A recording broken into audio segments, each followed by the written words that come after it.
Hi ಎಲ್ಲರಿಗೂ ನಮಸ್ಕಾರ ಸ್ನೇಹಿತರೆ, welcome to my back our channel. ಇವತ್ತಿನ ವಿಷಯ ಏನಪ್ಪ ಅಂತಂದರೆ SSP ಸ್ಕಾಲರ್ಶಿಪ್ ಬಗ್ಗೆ ಕುರಿತು. ಹೌದು ಸ್ನೇಹಿತರೆ, ಈಗಾಗಲೇ ನೋಡ್ತಾ ಇರ್ಬೋದು, SSP ಸ್ಕಾಲರ್ಶಿಪ್ಪಲ್ಲಿ ಅರ್ಜಿ ಸಲ್ಲಿಸಿದಂಥ ವಿದ್ಯಾರ್ಥಿಗಳಿಗೆ ಅಮೌಂಟ್ ಅಪ್ರೂವಲ್ ಆಗ್ತಾ ಇರುವಂಥದ್ದು, ಮೇಲೆ ಶಾಂಕ್ಷನ್ ಕೂಡ ಆಗ್ತಾ ಇದೆ. ಏನು ನಿಮ್ಮ ಒಂದು ಸ್ಕಾಲರ್ಶಿಪ್ಗೆ ಅರ್ಜಿ ಸಲ್ಲಿಸಿದಂಥ ಒಂದು ಅರ್ಜಿಯ ಸ್ಥಿತಿ ಯಾವ ಒಂದು ಹಂತದಲ್ಲಿದೆ, ನಿಮಗೆ ಸ್ಕಾಲರ್ಶಿಪ್ ಬರುತ್ತಾ ಅಥವಾ ಬರಲ್ವಾ, ಆಮೇಲೆ ನೀವು ಸಲ್ಲಿಸಿದಂಥ ಅರ್ಜಿ ಇಲ್ಲಿ ರಿಜೆಕ್ಟ್ ಆಗಿದೆಯಾ ಅಥವಾ ಅಪ್ರೂವಲ್ ಮಾಡಿದಾರ ಅಂತ ಈ ಒಂದು ವಿಡಿಯೋದಲ್ಲಿ ಸಂಪೂರ್ಣವಾಗಿ ನೋಡ್ತಾ ಹೋಗೋಣ. ಅದಕ್ಕೂ ಮೊದಲು ನೀವೇನಾದರೂ ಮೊದಲ ಬಾರಿ ನಮ್ಮ ಚಾನಲ್ ನೋಡ್ತಾ ಇದ್ದರೆ ಈ ಕೂಡಲೇ ಸಬ್ಸ್ಕ್ರೈಬ್ ಅಂತ ಹೇಳ್ತಾ ಬನ್ನಿ ನೋಡ್ತಾ ಹೋಗೋಣ.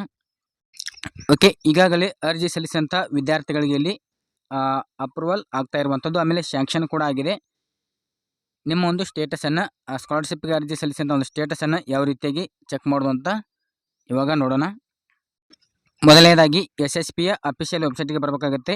ಬಂದಾದಮೇಲೆ ಇಲ್ಲಿ SSP ವಿದ್ಯಾರ್ಥಿ ವೇತನ ಲಾಗಿನ್ ಅಂತ ಇರುತ್ತೆ ನೋಡಿ. ಆಮೇಲೆ ಮೆಟ್ರಿಕ್ ನಂತರ ವಿದ್ಯಾರ್ಥಿಗಳಿಗೆ ಒಂದು ಲಾಗಿನ್ ಇದೆ.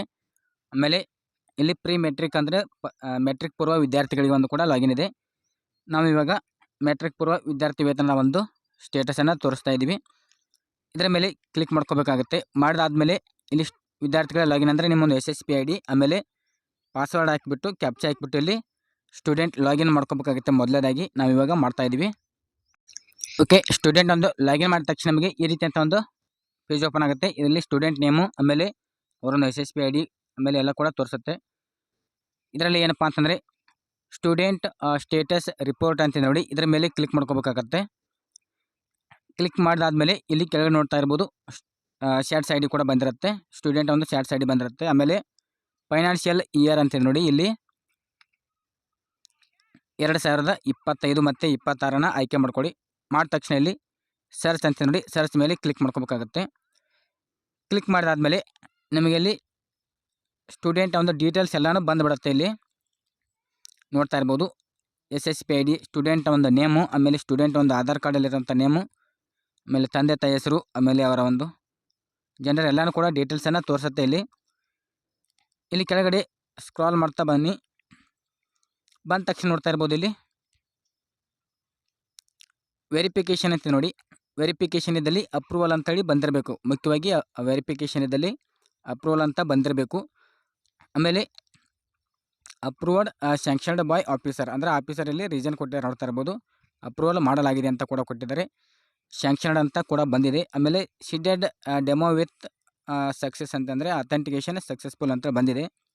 ನಿಮ್ಮ ಒಂದು ಆಧಾರ್ ಕಾರ್ಡ್ ಸೀಡಿಂಗ್ ಇತ್ತಪ್ಪ ಅಂತಂದರೆ ನಿಮಗೆ ಅಮೌಂಟ್ ಜಮಾ ಆಗುತ್ತೆ. ಇಲ್ಲ ಅಂತಂದರೆ ಇಲ್ಲಿ ಸೀಡಿಂಗ್ ಆಗಿರಲ್ಲ ಅಂತಂದರೆ ಅಮೌಂಟ್ ನಿಮಗೆ ಕ್ರೆಡಿಟ್ ಆಗಲ್ಲ. ಇದಂತೂ ನೆನಪಿಲ್ಲರಿ.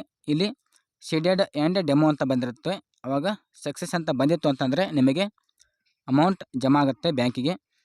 ಏನು DBT ರೆಫರೆನ್ಸ್ ನಂಬರ್ ಸ್ಟೇಟಸ್ ಅಂತ ಬಂದಿದೆ, ಜನ್ರೇಟೆಡ್ ಅಂತ ಬಂದಿದೆ. ಓಕೆನಾ, ಜನ್ರೇಟ್ ಇತ್ತು ಅಂತಂದರೆ ನಿಮಗೆ ಜಮಾ ಆಗುತ್ತೆ. ಇನ್ನು ನೋಡ್ತಾ ಇರ್ಬೋದು, pushed to DBT for payment status ಅಂತಿದೆ.